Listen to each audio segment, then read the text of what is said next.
पाठ होते। क्या बात है। आदरणीय जयराम पांडे जी की तरफ से हजारों हजार रुपए के पुरस्कार। बार बार प्रणाम, स्वागत, अभिनंदन, बंदन, आशीर्वाद की प्रतीक्षा रही। कहेंगे बा कि अरे निमिया के दाढ़ मैया अरे हैलाली झूलू हवा हो की झूली रे झूली। अच्छा, जिसको जिसको याद है वो जहाँ जहाँ बैठा है वहीं से गुनगुना लीजिएगा और गुनगुना के मैया के दरबार में हाजिरी लगा दीजिए कि हे माँ, हम भी आपके दरबार में उपस्थित हैं, सारा मनोकामना पूरा करिए।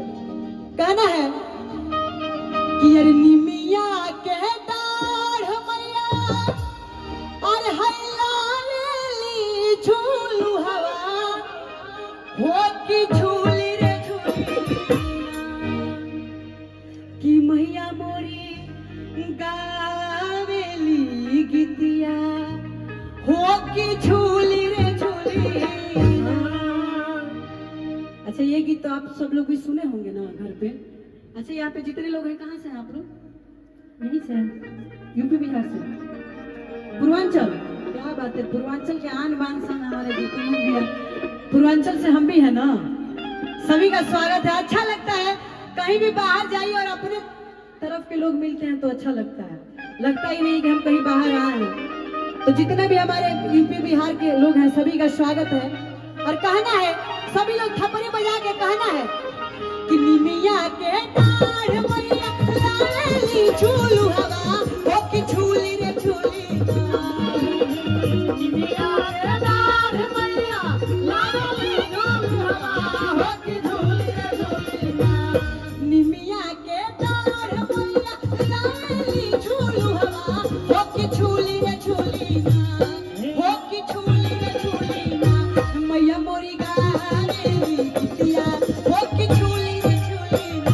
मैया मोरी गावेली गीतिया हो की झूली रे झूली ना। मैया मैया हो मैया मैया हो मैया मैया हो कि मैया मैया हो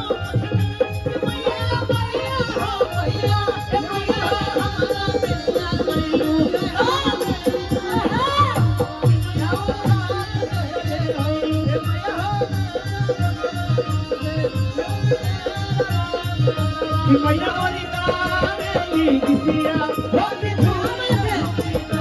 मैया मोरी गावेली गीतिया हो की झूली रे झूली। ये देखिए, बहुत ही अच्छा बढ़िया पुरस्कार छोटे बच्चे की तरफ से 10 रुपया बबुआ पर माई से मांग के लिए आइलो कि माई दे जिलेबी खाई। हाँ नो, लेकिन देखो गीत होकर इतना अच्छा लगल कि पैसा देवे के पड़ गए। बहुत सारा आशीर्वाद बाबू के।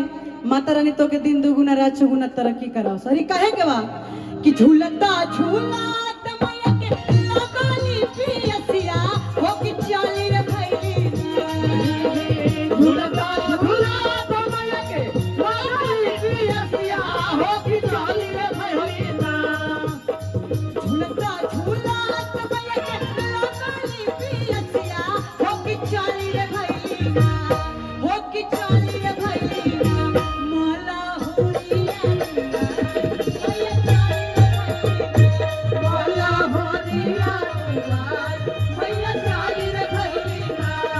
माला होरिया हो की चाली रे भैली ना।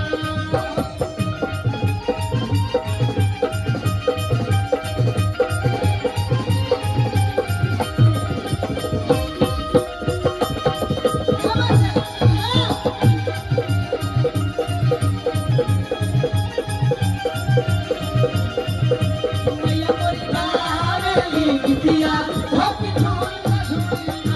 मैया मोरी गावेली गीतिया हो की झूली रे झूली। आई सुतली पारो की जागले